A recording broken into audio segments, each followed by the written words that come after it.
Hey everybody, how's it going? Thanks for joining me this afternoon. I've got a great stream with a great guest that I think you're really going to enjoy. Before we get started, I just want to let you know that The Blaze has this great series called The Cover Up. Look, like many people, my political awakening really began with the COVID scandal, and I wanted to know everything there was about what really happened behind the scenes. We're looking at the final episode, episode 6 of The Cover Up, The Blaze's documentary talking about the COVID crisis. And if you head over right now to FauciCoverup.com/Auron, you can get $40 off with the code LabLeak. That's FauciCoverup.com/Auron and get $40 off with the code LabLeak.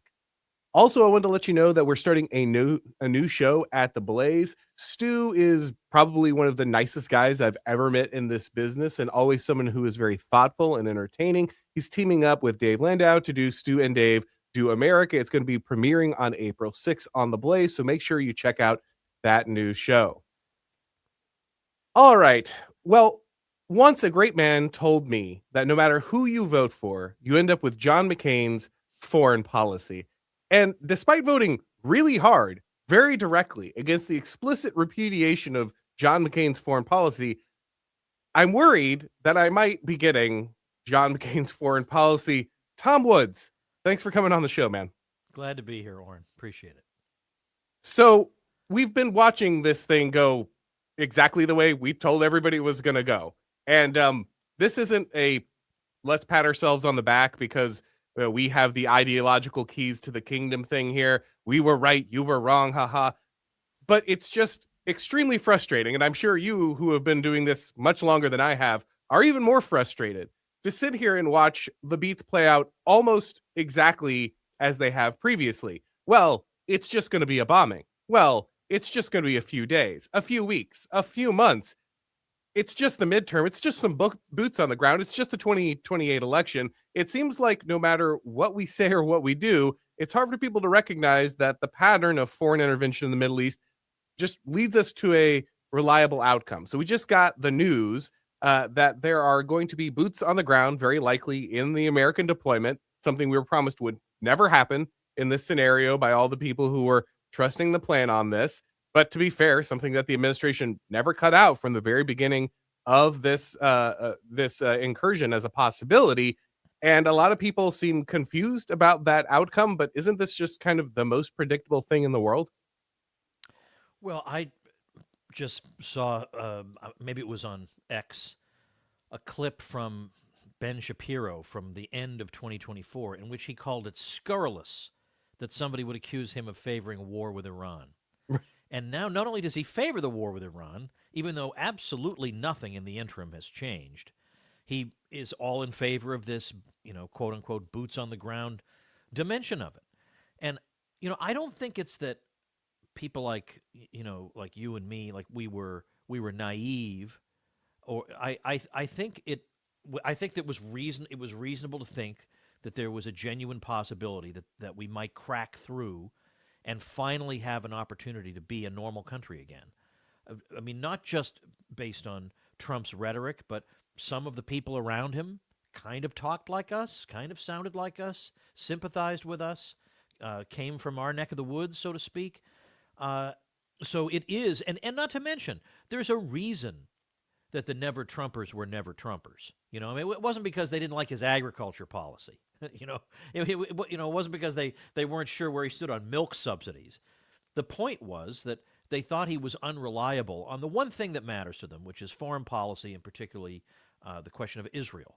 And because he wasn't an ideologue down the line on questions of war and foreign intervention, but in a way that made it even worse because now he's just completely unpredictable. He could do or say anything. And that's a good and a bad thing with Trump. You never know what he might do or say, which in a way could help in this situation because he could say next week, I think the thing is all done, although the Iranians might have a word to say about that. But now to see it turn around quite so much and to have the never Trumpers suddenly be whispering in his ear, not whispering in his ear, actually, bellowing into his ear that he's the greatest president ever. Ben Shapiro gives him an A+. They know that currency works with him, that he wants to be told these things. And the people who do tell him, he tends to go back to the well quite a bit. But on the other hand, we hear people saying that behind closed doors, he fully recognizes the, shall we say, strategic difficulties of the current position that the U.S. is in with regard to Iran. So who really knows? We're all speculating. We're all trying to figure out who's where and saying what. And we've heard rumors that even Marco Rubio, who had other, he has no love for the Iranian regime, but he had other priorities.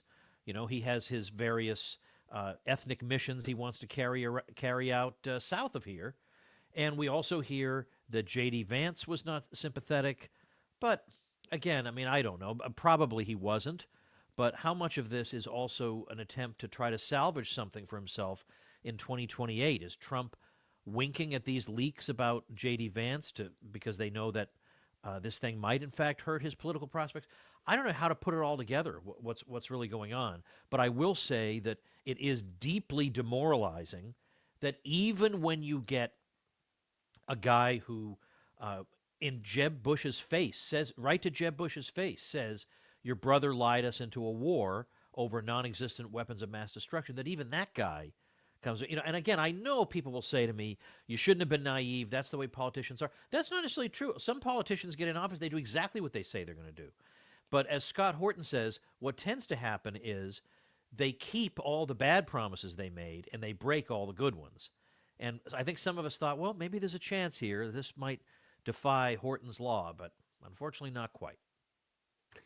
Well, Tom, there's people in the audience, despite our best efforts of trying to get your audio set before we got started, are still saying it's very hard to hear you. So pretend like the guy behind you supports the Fed and just really... All right, I will do that. I apologize. I don't know what's the matter with the setup, but yeah. I'm speaking as if I'm really, really outraged, which indeed I am.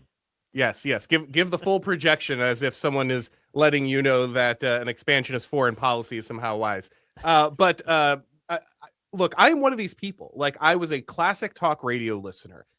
Before I ran into Donald Trump's presidency, I'm like, well, I'm not a huge Ted Cruz fan, but maybe he's the best choice in this field. And then he got up in front of that field and embarrassed Jeb Bush and Ted Cruz and Marco Rubio and all of these people, specifically on foreign policy. I am a foreign policy restrictionist because Donald Trump sold me on the idea. And then I went back and I started reading guys like Pat Buchanan and others and realized, oh no, this isn't just Donald Trump. There's a long running, conservative, right-leaning understanding of why this is the correct way to approach foreign policy. So it was good to know that while Donald Trump was saying something that was effective and persuasive and true, but there was also like an intellectual genealogy reaching back into my own belief system that also showed this to be the case. So when you have a guy who goes out there and gives exactly the argument that sways you into this position, it's quite the whiplash to then be told that you are insufficiently loyal to the guy for continuing to hold the position you were argued into by exactly this political actor. And to your point, people can say, oh, well, that's naive or foolish to hear what a politician says and believe it. Fair enough. But then what are we doing with democracy? Let's just stop the whole thing, right? Like, if I can never believe a single thing any politician ever says for any reason or their positions on it, well, then there is legitimately no reason to continue to engage in this political system in any way. That said, I do think that the factions that you were alluding to inside the administration are real. And one of the things that makes me believe that are the stories coming out. Like you said, we've seen for a while people who are very clearly neocon adjacent, guys like Max Abrams, others, have been arguing to get rid of J.D. Vance. They obviously don't like the fact that Trump was in any way inconsistent on their understanding of foreign policy. They do not want the MAGA nationalist understanding of foreign policy to continue in any new administration. And I'm noticing who's being targeted by the media. So this, last news cycle, about this last week, we've seen two different attempts to dislodge anti-war or more nationalist voices inside the right. So the first one I want to talk about, which is part of the headline of this episode, is Tulsi Gabbard. Now, I know Tulsi Gabbard has suddenly lost credibility with a lot of kind of anti-war folks because of her own willingness to step out in this moment and do kind of what Joe Kent is doing. I do understand, and I think Joe Kent has also said he understands why people stay in the administration to try to use the level of influence they have in that scenario. And it's very clear that other people are worried about that because literally 2 days before Tulsi Gabbard issued a very important report on possible manipulation of war funding through Ukraine to subvert the American elections, we got guys like Josh Hammer running out and setting up these conspiracy theories about Islamic fifth columns run by Tulsi Gabbard trying to undermine the war in Iran. And so when I see all the wrong people targeting people like Tulsi Gabbard and JD Vance, Stephen Miller is starting to get a bunch of stories about how the White House has suddenly lost confidence in him, and maybe he's impossible to work with, and JD Vance is using mean words towards Benjamin Netanyahu when they're in discussions, and the Iranians want to talk to him because they think he's more reasonable in these discussions. When I see all of this stuff getting run out there, I know some people are like, oh, well, it's a hedge against him. I see the opposite. In the last Trump administration, we watched this movement from original MAGA people slowly transforming into the John Bolton's administration, right? Like that was the transition we saw over time. I feel like we're seeing something similar here where the president hits a policy wall, pivots to something like foreign policy instead because he feels like he can get something done, gets frustrated, starts replacing a bunch of people who were there with the original idea, the original message of the administration, and we end up something more like the neocon establishment. Am I reading this wrong? Do you see any possible version of this that could go that way? Well, I have heard a lot of people say that in foreign policy he has a lot more free reign because of what we've kind of all more or less implicitly agreed over time the president's powers on foreign policy ought to be. Now, I disagree with that. I think the president has way too much power on foreign policy. But the point is, given the status quo, I think he felt like I can get more wins on the foreign stage than I can with federal judges blocking me all the time. Obviously, that's going to take a whole lot of work, and we do need to focus on that too. So I think there is something to that. The thing is, you can't, as you were saying, you can't do this much of a 180. Like, for example, if you wanted to focus on foreign policy wins, you could have focused on what he said apparently quite recently, which is maybe we can get troops out of Germany. Yeah, for heaven's sake, maybe we can.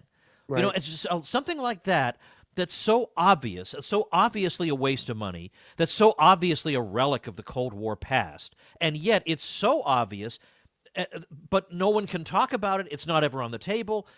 But if he did it, it would show, things that have been off the table are now on the table. I would consider that a win. We save a lot of money. We go after an expensive relic of the Cold War. I mean, you could have done things like that.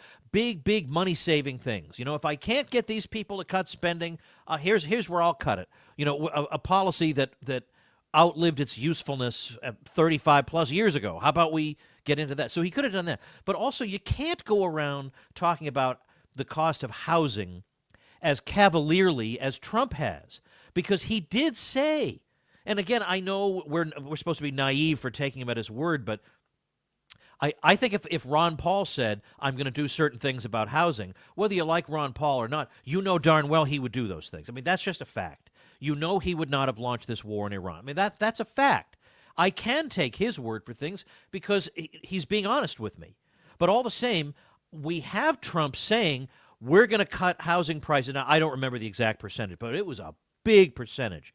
And he said a lot of it has to do with regulation, and we're going to get in there and cut those prices. And now it's, well, who really, everybody's bored by housing prices, and I don't want to cut them too much because the boomers are using their houses like ATMs, and they feel wealthy because of the value of their houses, so I can't cut them too much. What I can do is make it easier for you to borrow so you can be paying for your house the rest of your life. I can try and do that. I mean, you can't do that. You can't be so in their face that, yes, I'm focused on Iran, and, by the way, I'm also not listening to your domestic concerns. It seems like people keep saying, well, you can walk and chew gum at the same time. Yes, but he's walking and like drinking sulfuric acid at the same time. Don't do that. I mean, I don't think we can walk and chew gum at the same time. That's been my point the entire time. If we don't seem to be able to walk or chew gum, show me you can do either. Show me you can do one of these. We don't successfully regime change people. We never do it. It never works. And it certainly never works as some aerial bombardment. So we can't walk. We also don't seem to be able to reduce housing prices. So we can't chew gum. So don't tell me we can't do we can do them both at the same time, because if you can't demonstrate an ability to do one of the things, then maybe trying to multitask is not the play. Now, as I've said many times, I think that Donald Trump is still critical because of what has happened on immigration. It's not sufficient. It's not what I want. We need more. However, I simply cannot deny that January 6th, guys would still be in jail and the borders would still be open, and we'd probably be looking at 8 million new illegals this year, and some discussion of amnesty if we had gotten a Kamala Harris presidency. That's just the case. That doesn't mean I like Donald Trump's current position, especially on foreign policy, but I'm not going to lie to myself that there's just no difference, or it doesn't matter at all if Trump's in office. But that said, that doesn't mean I'm going to let him off on the things that we were promised that are not occurring. And when I've been told repeatedly that involving ourselves in long, sustained, operations in the Middle East is a mistake, and every day we get another indication that this thing's going to go longer, I'm saying, okay, we get it. You tried this. It didn't work. At the very least, can we cut our losses and back out? But the problem now is the Strait of Hormuz, because obviously before this, Iran had pseudo control over it, but they were not exercising the control. They were not taxing people to go in and out of there. They were not blowing up ships for trying to move through this area. Now, because their position has been pressed and they are in an existential war with, Israel, with America backing it, they recognize that if they take their thumb off the dead man switch, they're going to get blown up. Like, Israel's not going to call off, and neither is the United States if they see this. And so they're just going to sit on that strait and lock it down in perpetuity, even if we walk out of there. So now we've got, Scott Bassett and others saying, well, we're just going to escort, these oil, carriers through here. We're just going to have this basically pseudo permanent military presence in order to make this happen, which I don't even know if we can do at the moment. Like, we're not even willing to go in there and alleviate the situation. But we're starting to see other world leaders, people in South Korea, talking about the energy crisis that this is generating. And so now, just again, as guys like you and I have warned so many times, you had a situation that was not ideal, but was workable. And now we've gone in and created a scenario where we have to stay in the Middle East, possibly for years, to generate the exact scenario we had before we even stepped in there. Yeah, exactly. So going back to your point about domestic policy, particularly immigration, it's particularly if you favor those policies that you should not want this happening, because this is so unpopular. Even if we just look at it from a purely Machiavellian standpoint, this is so unpopular that it's going to mean you're not going to get the closing of the border for very long, because it's going to lead to a backlash that's going to lead to the worst people in the world coming. Now, these days there's a huge competition for that title, but the worst people in the world coming back into power, and they're going to be energized and ready to give as good as they got and then some, because they didn't get nearly as much as some of us thought they should. So that's the thing, is that even if you thought, well, at some point we have to confront this Iranian regime. I mean, I view the Iranian regime as at most an occasional nuisance. I don't go for this whole, they've been at war with us for 47 years. Will you get out of here? Another thing about neocons, that they're always so over the top with the rhetoric, and if you read like the old right, the conservatives of the 50s, if you read people like Felix Morley, who was the editor of Human Events for quite some time, but also, I guess, not just Felix Morley, and then the people Pat Buchanan descends from. But if you look at like Garrett Garrett or John T. Flynn, or you look at some of these people from those days, or in particular Richard Weaver would say, left-wingers, he wasn't thinking of neocons, his left-wingers come up with these big grandiose schemes where they're going to transform society, or they're going to abolish ignorance from the world, or they're going to rid the world of evil. This is the way the neocons talk. We have to rid the world of evil, whereas the conservative realizes, that's something that sounded nice in third grade, but the fact is, all you can do with evil is hem it in. And the attempt to abolish evil from the world is going to be so misplaced and over the top, all you're going to do is make it worse. The best you can do is manage it. So there are vices in America that we all wish people didn't have. But but they've been around since the beginning of time. Usually the best you can do is manage them, keep them in the bad part of town, away from the normal people. But going around trying to abolish everything, be happy if you have a country that's prosperous, that functions, in which there are families that are flourishing, in which there are schools that you dare to send your kids to. Be happy with that. Instead of this thought that I have to be concerned about some regime on the other side of the world, or that somebody's not living in a democracy, be happy with what you have, because that is about all you can expect in a fallen world. Well, it's hard not to notice where the priorities are in this moment, because I'm sure you've been aware there's a conservative civil war going on that portion of the right over what MAGA is and what we should be doing, and what foreign policy should look like. Now, this existed, to be fair, before the war, largely over the issue of Israel. And then we got a war where literally the Secretary of State walked out and said, yeah, we did it because Israel made us do it. And that did not help the situation. Now, don't get me wrong. I think there would have been a problem beforehand. But what I'm getting now, despite all of this, is people running around and still telling me that it's conspiracy theories on podcasts that are driving away the voters. That's what's going to lose us stuff. This is so delusional that when I appear on shows, I have people ask me, well, why do you think the president's numbers are going down? And none of the options they provide me are, he started an unpopular war on behalf of a foreign country. That's how incredible the silo is in the middle of this thing. And I have a lot of sympathy for people who are telling me that the way that Candace Owens or Ian Carroll conduct themselves is irresponsible. I love Tucker Carlson, but I even disagree with him when I had him on certain of positions or attitudes he's taking in different scenarios. So I understand that disagreement. But what I cannot abide is people telling me that Ian Carroll or Candace Owens is somehow making the Republican Party less popular than hiding the Epstein files and starting a war in Iran. It's just absolutely delusional. You have to cut these people out. You have to remove them from the right. If you don't, we will never get anything done. I want to focus on domestic policy. I want that to be the only thing we care about. We have way too much going on in the United States, and it all needs to get fixed. I want to avoid talking about any other foreign country, including Israel. But apparently, it is literally impossible for me to get a domestic agenda done because we're too busy chasing the foreign policy aims of a foreign nation. So I can't shut up about this anymore. And I hate it because I really do not want to talk about this stupid country in the Middle East ever again. But I seem to have no other option because it's literally the domestic agenda being held hostage. And I'm told that noticing that is the real problem, not the fact that neocons have once again driven us into a disaster for domestic policy by going on the offense in foreign policy. Well, I'm in exactly the same situation. I mean, I'm not primarily a foreign policy guy in terms of my knowledge background. So it's not what would be my preferred thing to talk about, but it's like during COVID. I don't really like talking about infectious disease, but I guess I have to because it's remaking our entire society.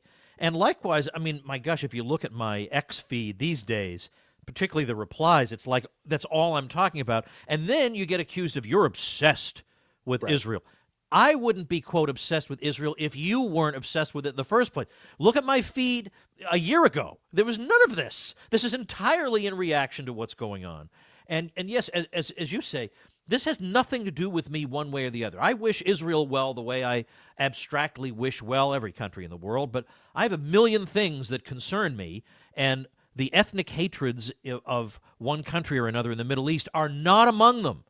Yes. But you're right, it's gotten to the point, and of course we all know the routine now, and it's embarrassing. Everybody's an anti-Semite, or if you look at Mark Levin, I think somebody actually compiled all the times he has replied to somebody and simply said Nazi. That's his entire reply is Nazi. That's Rachel Maddow level, and this guy can't talk on any other level. He can't imagine that there's any argument against him, and I mean, I think at this point, the magic words, we all know the magic words, white supremacist, racist. Racist is passé. They don't use that anymore. That doesn't work anymore. They had Anti-Semite. to up the volume on that one. It was not getting the job done. Yeah, no, exactly. And so likewise, anti-Semite was not getting the job done. So now it's Jew hater. I mean, that really sounds pretty terrible. Jew hater. The way they throw these terms around, thinking, well, this will shut down discussion just as it did when Jesse Jackson called everybody a racist. Well, that did actually shut people down at that time, because there was a time in American history when I think the average person thought that words like that were being used in good faith, and that they were being used to point out truly revolting behavior that we should all oppose. And then they got a little wise to the racket and realized, no, this is actually just an attempt to silence people. There's never an argument. Make an argument. If you think I'm a bad person, tell me what's wrong with my argument. Don't just call me a name. So now they've gotten to the point where, yeah, I suppose it still has some force. I mean, in your professional life, you probably don't want it coming up that you posted X or Y on X, and you shouldn't have done this, and you should have said this instead of that. But more and more among people who, can be honest, nobody cares about these names. You get called a racist, quote unquote. Nobody thinks that means anything. You get called an anti-Semite these days. Everybody just knows that means you're against the war in Iran. Like basically everybody knows that. And yes, you can find some people who are truly they would like to just murder a whole bunch of people. Well, obviously I have nothing to do with that, but that is a vanishingly small number of people. It's overwhelmingly just people who say I have criticisms of this particular government. And because you have criticisms of that particular government, they say, well, why are you singling it out?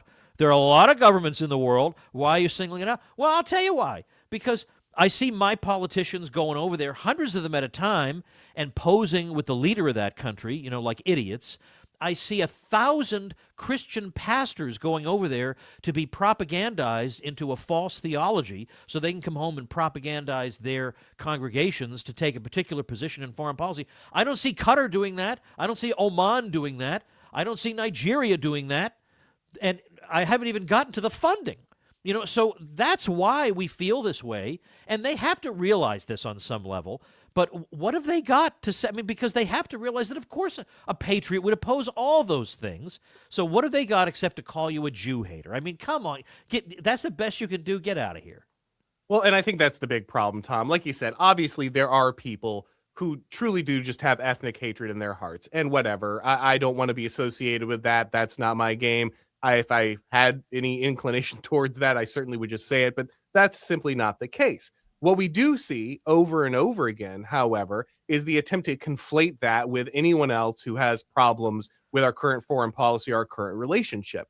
And I'm sorry, but when you let guys like Josh Hammer run around and say, oh, well, anti-Semitism is genetic to European people, when he's literally talking about like race science and how we can't help ourselves from being evil because we're genetically programmed, and he doesn't get anything. He's running around spreading conspiracy theories. He's lying about Americans of European descent in the most absolutely bigoted way possible. And the people there never get linked to him. He can appear on every major television program with his like absolute like feverish ethnic hatred, and his complete ability to spin conspiracy theories.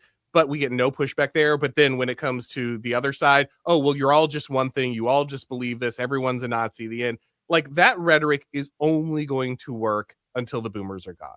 And I say that sadly because losing the boomers is not going to be a good thing overall. I know a lot of people think that transition is going to be great because, all of a sudden these boomer ideas go out. Well, so does a large percentage of the American population that still remembers what America was. So you're going to pay a cost when the boomers are out the door as well. But ultimately, one of the truths is that whether you like it or not, through just historical erosion and demographic shifts, the idea of this eternal World War II guilt that has been stapled onto the American mindset since 1945 is just going to be gone. It's not going to appeal to anybody. Dispensational theology is on its way out. I am an evangelical. I talk to people under 50 all the time. Nobody's buying this anymore. Like all of this stuff is fading. This is the last gasp of it. And they know that, which is why I think that Israel and neocons are going hard in the paint on this, because this is the very last time they're going to be able to pump that well for anything. And without it, they simply cannot get the job done. And this is where the key question comes up about what are the different interests of Israel and the United States? Because, of course, The standard claim is that we are politically coordinate, Israel and the United States. We have the same goals. Well, as with any two countries, sometimes you have the same goals, but other times you don't.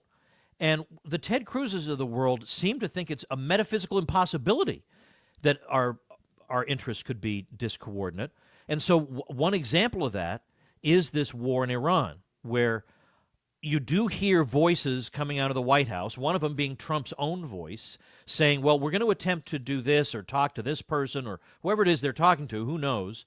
And then no sooner does he say that, than Israel goes and knocks out some bit of civilian infrastructure somewhere that totally undermines him. I mean, at one point, Trump even had to put in all caps, Israel will not do any more bombing of this place. He had to be reduced to that. But getting to your point, the reason I raise this is that the more Israel does that, the more of a quagmire it creates, the harder it makes it for the U.S. to get out. And so the longer we wind up staying there. Now, so I think the thinking is, if you can get the U.S. in at the beginning, we can keep them in through various means. We can make it strategically impossible for them to withdraw. And so even as the political support for the mission falls, and even as support for Israel falls over time, as it has been, what are they going to do? Declare they've lost and try and get out? They're going to have to stay around and keep slogging it out, I guess.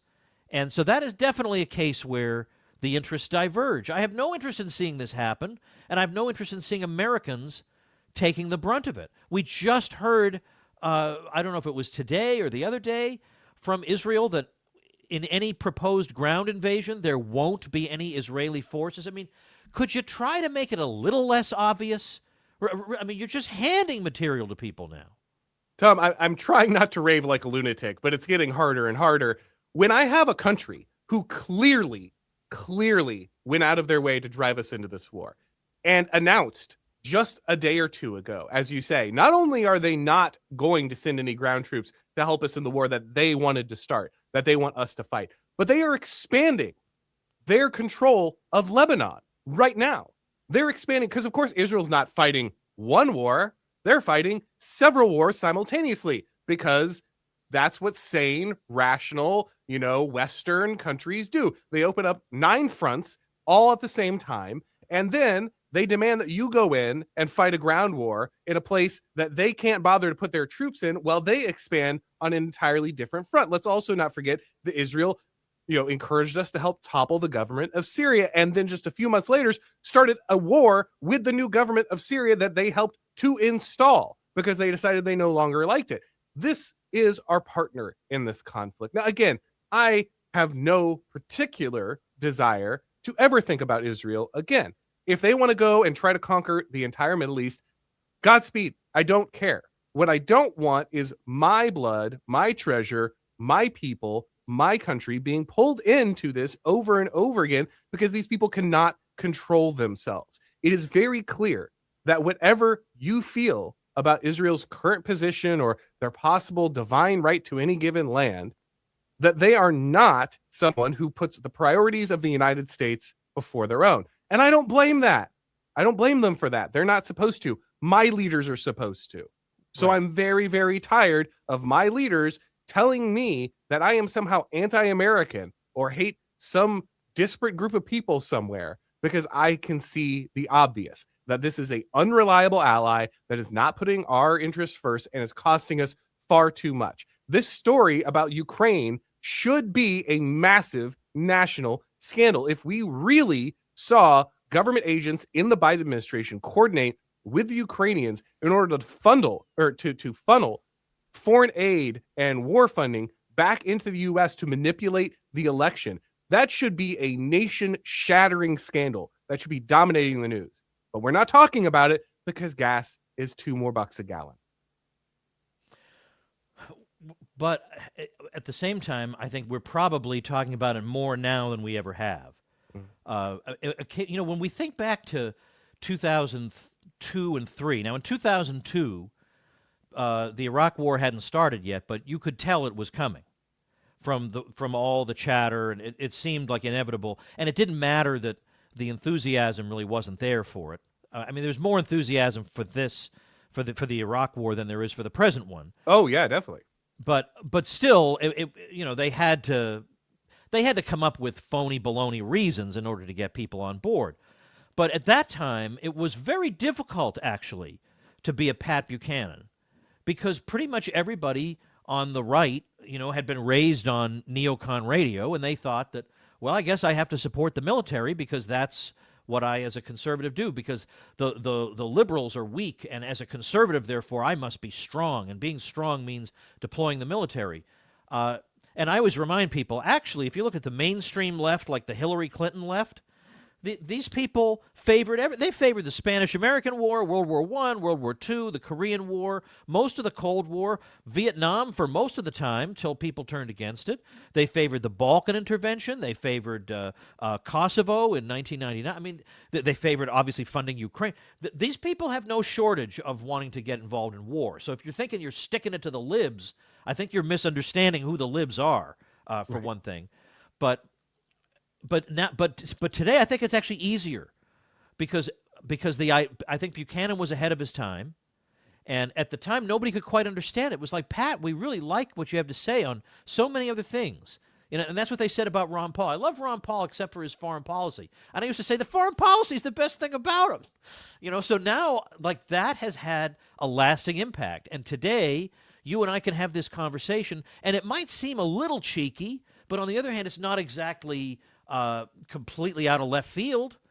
Now people expect there to be this kind of dissent within the ranks of the right, and that is absolutely only going to grow. And of course, the more sour this thing turns out to be, first of all, I was about to say the more sour it turns, the less likely we are to get into future ones. But I don't know. I would have thought that the past Right. would have prevented us from getting into this one.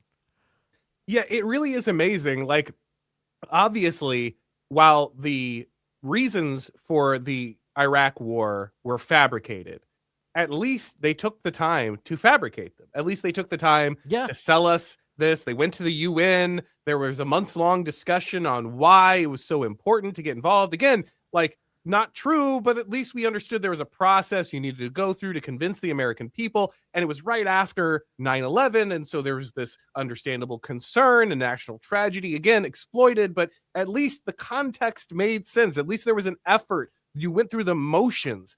This time, it was so clear that we were just kind of moving ships to the Middle East. I remember covering the State of the Union, and Trump didn't mention Iran basically at all in the entire speech, even though we were going to war in a few days. He didn't make an argument as to why we needed to go, why they were dangerous, what was going on. It was literally just, we seem to be moving the entire American military into this area. Oh, wait, we're fighting a war. Oh, wait, Israel was going to go, so we had to go. The end. And that makes a lot of sense to me, honestly, because all of a sudden a rather nationalist administration who had been using the language of America first suddenly started using neocon language out of nowhere. We need freedom for the Iranians. They're going to greet us as liberators. We'll arm the moderate Kurds to take it all. We were just playing the hits. And it's just so clear that they didn't have any rhetoric prepared.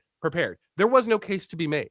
There was no, and so that makes sense. I see a lot of people saying, oh, well, of course we have a plan in Iran. No, brother, I don't think we do. I think Israel said go, and we said okay. And we didn't have any way to sell it to people, and we didn't have any plan about how to get it done. I think we just went because if we didn't, they were going to start it anyway and trap us, and more soldiers were going to die. That is not a reason to go to war. That's a reason to stop having an ally. That's the end of an allyship right there. The minute that an ally tells you, we're going to go to war and get your guys killed to drag you into this war, so you better go, whether you're ready or not, whether you have a justification for not, whether you've had this conversation in your country or not, whether or not you have a plan or not, that's the end of my relationship with that country forever. Like, I don't understand how anyone cannot see this, but I'm still told that it's podcasters, Tom. Podcasters are destroying the conservative movement. And if we could just shut up those stupid podcasters, the same one that the left told us were winning the election on behalf of Donald Trump with people who had never voted Republican before in their lives, as long as we get rid of those people, then we'll have saved America. Yeah, it is a ridiculous and absurd and you're fooling yourself to fall for that kind of a miscalculation. Then in terms of the war, given how low the approval level has been for this thing since it started. The idea that if there's a ground invasion and there are American casualties, this will rally the American public to the war is certainly false. No. It will rally them further against it. Like, we didn't want this to begin with, so why do you think... whereas if 90% of people had favored a righteous invasion and then we hit some trouble, that might lead to people rallying to it, but not in this situation. So it's and the other thing is, I just talked to Andrew Day, who's senior editor at the American Conservative. The American Conservative was founded as a magazine back in 2002, as I said, when there was a lead up to the Iraq War, but it hadn't happened yet. And Pat Buchanan was one of the 3 founders of that magazine. And so Andrew Day kind of keeps that tradition going. And he said that in order to get out of this, it's going to be trickier than you think. And now this is not original to him, but it's going to be trickier than you think because Iran is not an adversary that can just be stepped all over and then you leave and say it's over. They have a say in this matter, and they can continue the status quo for a while. They can continue raining down missiles on Israel. They can keep the Strait of Hormuz closed. It's going to be hard to just declare victory and leave, and it's also going to be hard to negotiate because who would trust the U.S. regime as a negotiating partner at this point? So Andrew Day says what it might take is for Trump to say, we are divorced from Israel, so you don't have to worry that this is going to happen again. And I said, well, there are a lot of things I'd like to hear have happen, and I can almost guarantee you that while that we're is praying not for gonna be miracles, one. we'll put that one on the list. Yeah, that is not on the list. I have a very short list. That is definitely not on it. Yeah, it really is a scenario, as you say, that was designed from the beginning to ensure we couldn't back out of. I mean, if you don't see that as plain as day, I can't help you. Like, you just probably shouldn't be in the political analysis game. Strategy isn't for you. Find something else. Accounting. There are plenty of great professions that don't involve you making a mistake of this magnitude. But we're in this scenario either way now, right? And so this is the huge problem. A lot of people are talking about alternative runs. We'll have maybe a libertarian candidate, Rand Paul will step in, or Thomas Massie will step in, and they'll be able to run against the Trump administration's war record while also still providing some kind of right-wing alternative. Now, I give libertarians a lot of guff, which I'm sure you get in return for talking to me, but I do think that and again, libertarians, I'll give you the credit where it's due, and I agreed with you this time, so you can't be mean to me about it. You were right about the war, right? We were all right about the war, right? But it's not about being right. It's about having our country win. Yeah. So the question is, what do we do next? Now, I understand why people like positions taken by Rand Paul and Thomas Massie, especially given the current scenario. But I just don't see either of these guys as winning national elections. Massie just doesn't have, I think, the charisma necessary. And while I think Rand Paul has more time in the spotlight and probably has a little bit more ability on his feet in certain scenarios, I've noticed that immediately his campaign, possibly that he seems to be floating, is about like balanced budgets and things. We're not hearing a lot on immigration. And this is what always worries me. I know that there's different strains of libertarianism. And so the open borders libertarians are not the only ones. Yeah. However, even when I get libertarians that kind of admit we probably need border security, they never seem to take it very seriously. It's like the 19th, issue on the table. I think if you want to win a populist right coalition, you have to put immigration first. So if someone like Ron Paul or Thomas Massie was to go ahead and outflank Trump on the right, it would have to be with stricter immigration policies. It would have to be with more aggressive immigration agendas, along with more aggressive anti-war agendas and other things. And I just don't see either of them making that move. Is that my misconception? Is there any validity to that? I hear that. I think Massie has a better, I don't have the data off the top of my head, I apologize, but I think Massie has a better voting record on immigration than people give him credit for. But I hear you on this. And in particular, just yesterday, I posted in response to a post Rand had put up on X, and I like Rand. He has many good qualities, and I will say, even though I know he frustrates a lot of people, it is hard to be Rand, and it's hard to be Thomas Massie. You have no idea the pressure these people are under to conform. Sure. It is extremely lonely and difficult to be them. And so we at least owe them the respect for that. But I responded, so he had said, we need to make sure that there remains, a free market, forget what the second one was, but it was relating to free market, anti-war voice on the right. And I said, Rand, you got to put anti-war number one on that list because, it was free trade. There was a second one. And I said, free trade's great, but, put a bunch of Z's there. Like, no one's going to rally to that. I mean, we already know that. Like, why are we going to launch something that we know no one's going to have any interest in? When I go to the polling place, I'm motivated by cheaper flat screen TVs, not my ability to get a home or take care of my children. It's flat screen TVs I care about. But I can have a populist view on immigration and on lower prices simultaneously. I mean, I can certainly make that case.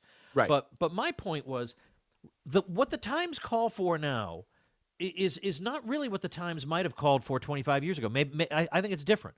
I think, first of all, there's a racket going on involving the military-industrial complex and the making of foreign policy. Like, there's a racket here, and it involves Israel and AIPAC and a whole bunch of other people. And if you're not going to make that at least a major plank of what you're doing, or it's just an afterthought and you don't talk about it unless people ask you, that's not what the Times call for, okay? It's just not. So whatever your opinions on tariffs are, that's not the primary thing people are thinking about. I think Massey, I used to think, because initially when he was elected, he was very quiet, very soft-spoken. He voted the way I liked, but you wouldn't think of him as being a national figure. But I think he's gotten a bit more fire under him after he's, observed years and years and years of being there. There are these memes of, here's Thomas Massey at the beginning of his term, and he's all bright and smiley. Then here he is today, and he's like a wreck. So I think that has had an effect on him. But they're not the only two. I mean, they're the only two who could plausibly be called libertarians who would be in the mix. Because, of course, there's J.D. Vance, even now, even with the Iran albatross. He still has good numbers. The political prediction markets still have him, in the lead.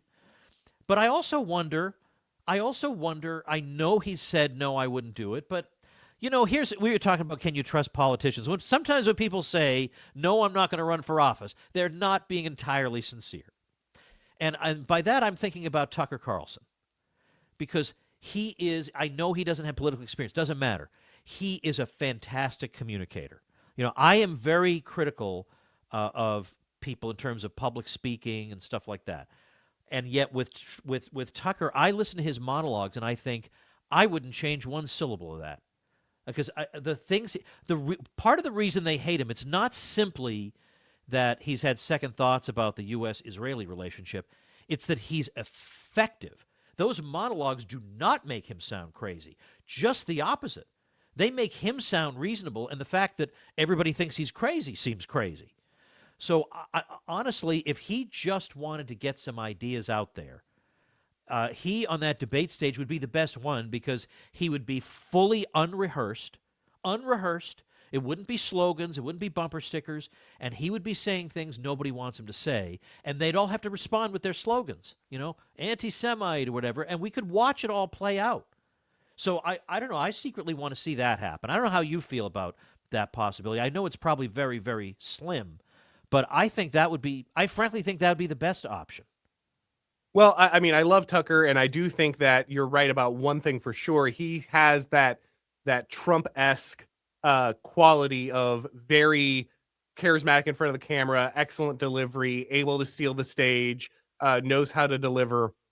So he would have those things that people liked about the Trump movement, plus more anti-war, more skeptical of the Israeli relationship, those kind of things. I think there's a couple stumbling blocks to that. First, he's going to be persona non grata with most of the GOP at this point, which is not a bad trait necessarily, but means it's going to be hard for him to gain momentum.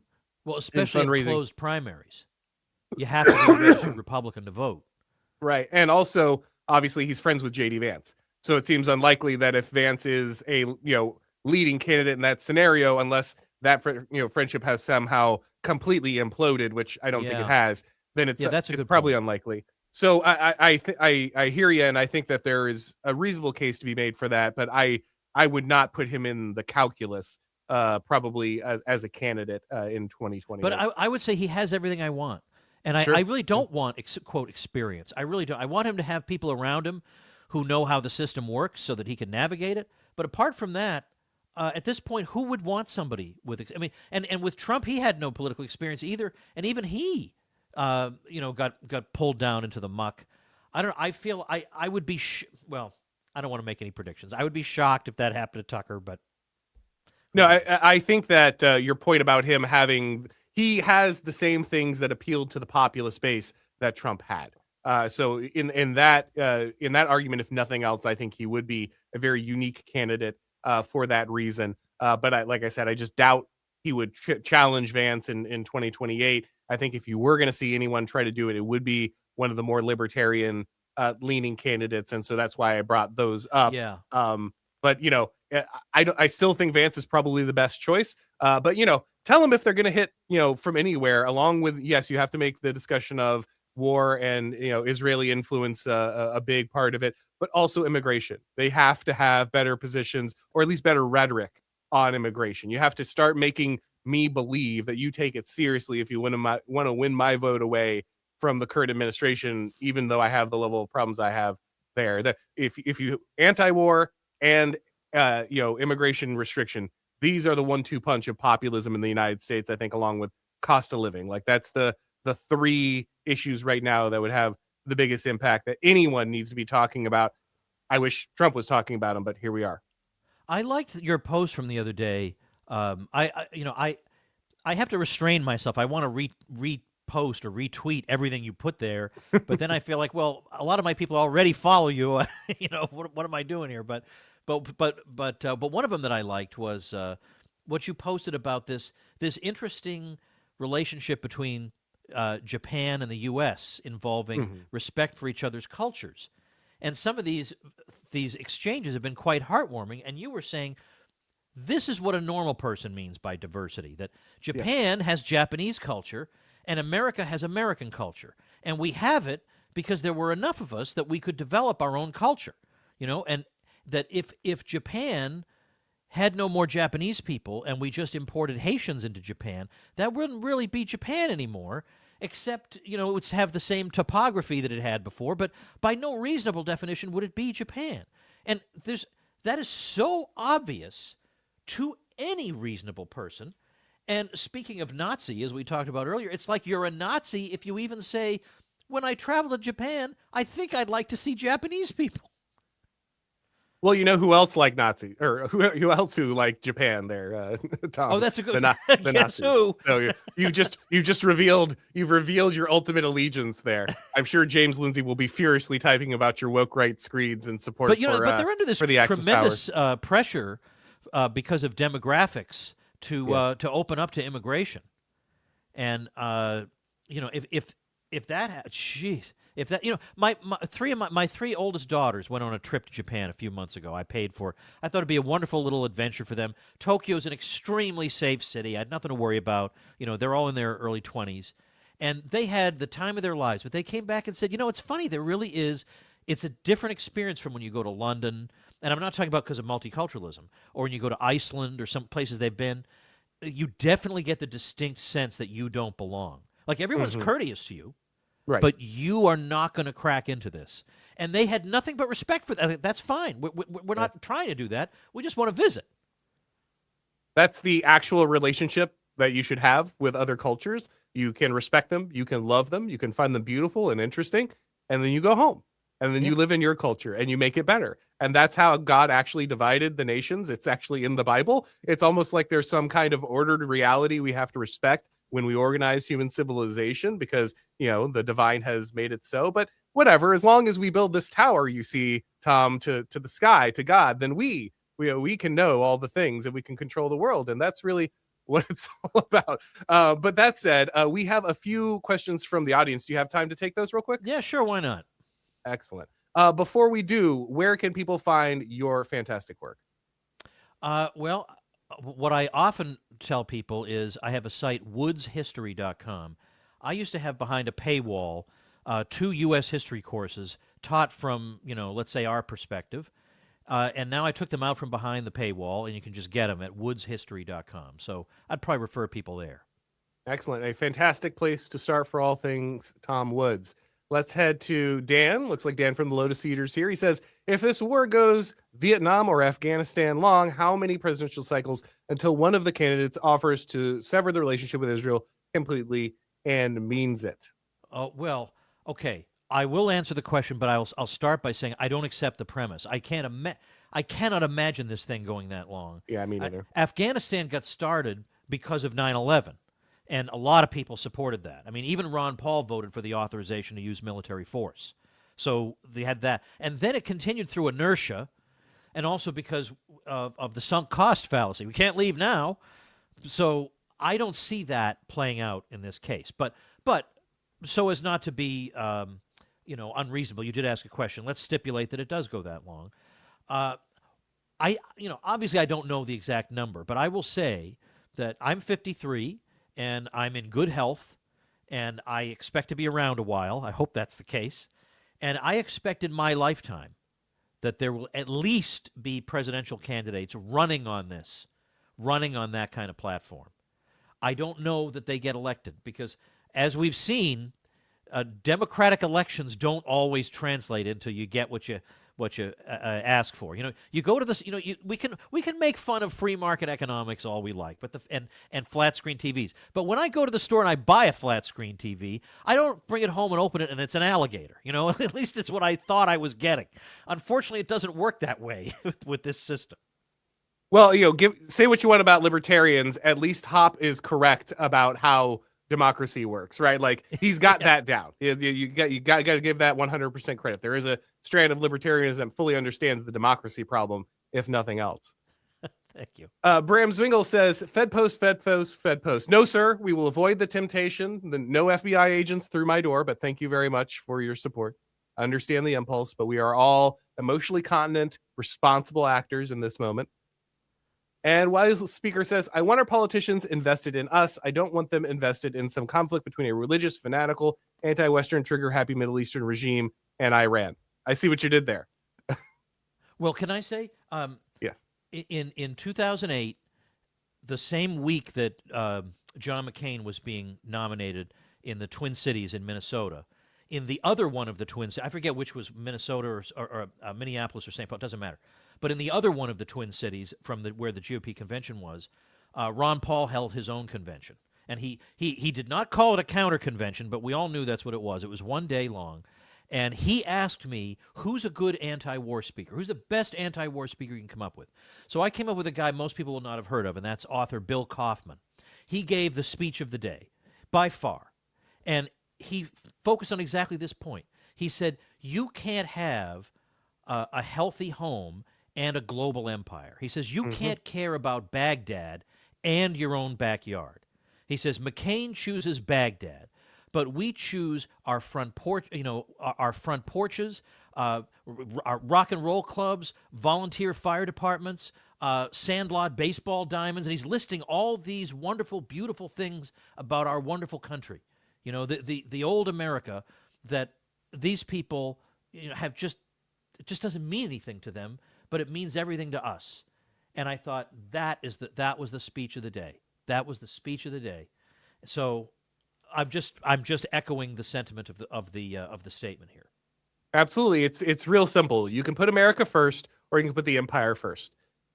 There's all there is to it. I'm not naive. I understand that empires are a natural formation of human civilization. I agree with the Huntington thesis that you're going to have some level of regional influence that you have to have as a civilizational cornerstone, which America is. But that empire should go to like Mexico and Canada. It shouldn't be reaching to Afghanistan or Iran or Singapore. Like, these are not the natural boundaries of your civilizational block. If you're thinking of kind of empires in that classical formation, that's the way to understand them, not as this global maintenance that you have to do, constantly ignoring the core conditions of the people at home.